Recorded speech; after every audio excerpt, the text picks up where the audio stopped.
Hello students, कैसे हैं आप सब। इस वीडियो के अंदर मैं आप लोगों को एक्सरसाइज 5.3 को स्टार्ट कराऊंगा।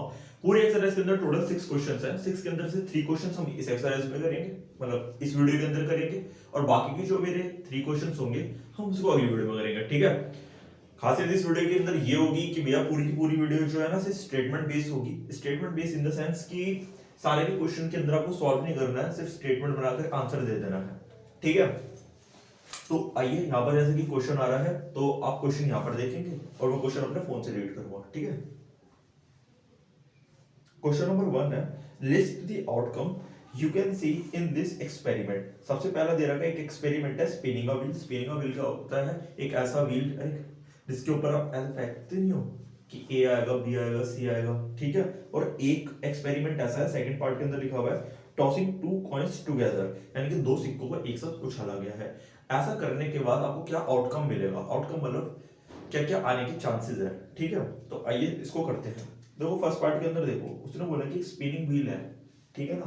तो एक स्पिनिंग व्हील को जो अगर मैं घुमाऊंगा, ठीक है, तो क्या क्या आने के चांसेस है, यानी कि किस पर आकर के वो रुकेगा। तो यहाँ पर टोटल 5 आउटकम है। ए आ सकता है भैया, बी आ सकता है, सी आ सकता है, डी आ सकता है और ई आ सकता है।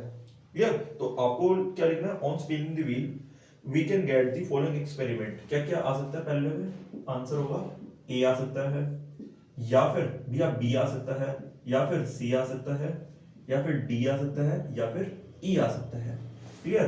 काफी मेरे भाई होते हैं उनको स्पिनिंग व्हील का मतलब ढंग से समझ नहीं आता, तो अगर आप गूगल करोगे तो ढंग से समझ आएगा। नहीं तो आपने ना अगर कभी मेले के अंदर गए होंगे ना तो वहां पर होते हैं ऐसे फेंकना होता है, इस तरीके से वहां पर खेल चल रहा होता है। अगला एक एक्सपेरिमेंट करा गया है जिसके अंदर बताया गया है दो कॉइन्स को आपने एक साथ उछाला है, ठीक है। तो क्या क्या आने के चांसेस है, यानी कि आउटकम का मतलब यही होता है कि क्या क्या पॉसिबल है। भैया अगर आप दो सिक्के उछालोगे दोनों पे हेड आ सकता है। हाँ भैया, पहले पे हेड आएगा, दूसरे पे हेड आ सकता है। या फिर दोनों पे भैया टेल आ सकता है। हाँ भैया। और क्या पॉसिबल है भैया? पहले पे हेड आ जाएगा, दूसरे पे टेल आ जाएगा। और एक आउटकम क्या पॉसिबल है? पहले पे टेल आ जाएगा और दूसरे पे हेड आएगा। चार के अलावा और कोई भी पॉसिबल नहीं है। सिर्फ आपको इतने ही लिख करके आना है और इसके आपको फुल मार्क्स मिल जाएंगे। ज्यादा ऐसे क्वेश्चंस जो होते हैं 1 मार्क के अंदर पूछे जाते हैं, ज्यादा बड़े क्वेश्चन होते नहीं है, ठीक है। तो प्लीज इसे नोट करिए, फिर हम करेंगे इसका सेकंड क्वेश्चन। तो आइए स्टूडेंट्स, अब हम करेंगे क्वेश्चन नंबर सेकंड को। बहुत सिंपल क्वेश्चन है, बिल्कुल मतलब ये देख लो थर्ड फोर्थ क्लास के अंदर ऐसे सिंपल क्वेश्चन आते हैं जो आपको 8th के अंदर ये दे रहा है। कहता है when a die is thrown list the outcome of an event of getting. First के अंदर दो पार्ट दे रखे हैं, a prime number not a prime number. Second के अंदर भी दो पार्ट है, a number greater than 5, a number not greater than 5। समझ आ गया होगा मैंने पढ़ते ही आपको कि एक डाई को फेंका गया है। डाई क्या होता है? जिससे आप लूडो खेलते हो ना, दाना जिसको हिंदी में कहते हैं, वो फेंका गया है। तो आपको ये बताना है, लिस्ट बनानी है कि फेंकने के बाद भैया प्राइम नंबर कौन कौन से हो सकते हैं उसके अंदर से, प्राइम नंबर कौन से नहीं हो सकते हैं, ऐसा कौन सा नंबर है जो 5 से बड़ा होगा और ऐसे कौन से नंबर है जो 5 से छोटे होंगे। बहुत सिंपल सा क्वेश्चन है। पहले मुझे ये बताओ, जब आप डाई को फेंकते हो तो क्या क्या आने के चांसेस होते हैं भैया? 1 आ सकता है, 2 आ सकता है, 3 आ सकता है, 4 आ सकता है, 5 आ सकता है और 6 आ सकता है, ठीक है ना।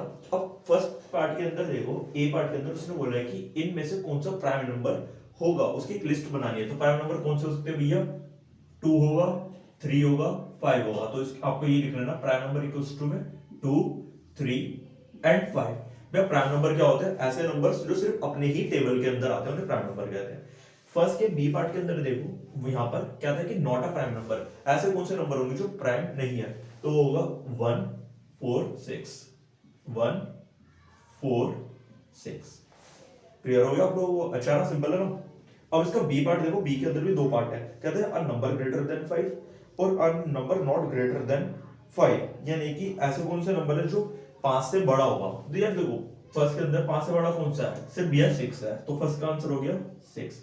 ऐसे नंबर जो 5 से छोटे हैं, यानी कि ठीक है ना, तो वो क्या होगा? 1, 2, 3, 4, 1, 2, 3, 4। क्लियर? तो अब जो होगा, अब होगा हमारा थर्ड क्वेश्चन। उसको मैं आपको बहुत सिंपल तरीके से उसको भी करवा दूंगा, बस इसे जल्दी से नोट कर लो आप लोग।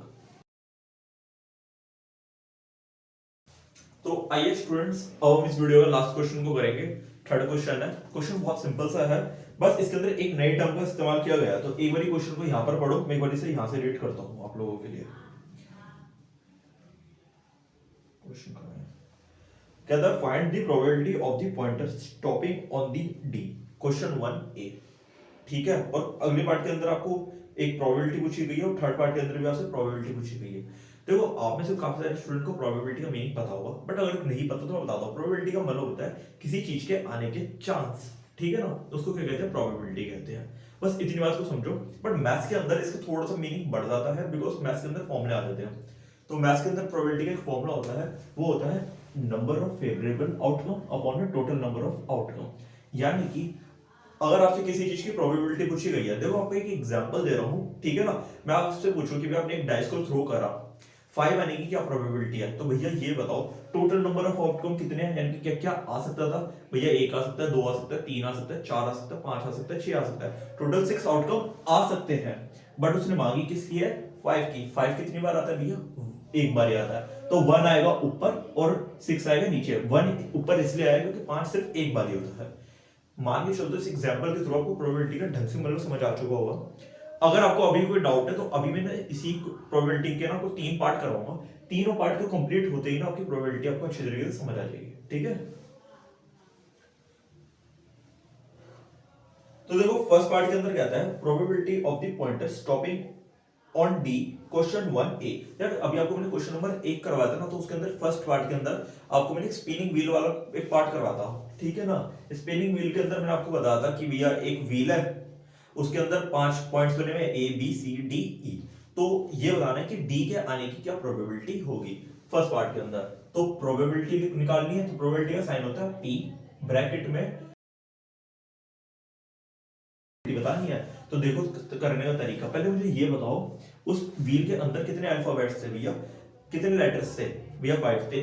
A B C D E total 5 थे। 5 आएगा भैया नीचे। D कितनी बारी था भैया, एक बारी था, तो उसको ऊपर, तो इसकी प्रोबेबिलिटी हुई 1/5। क्लियर हो गया, डोंट वरी, आपको मैं दोबारा भी समझाऊंगा।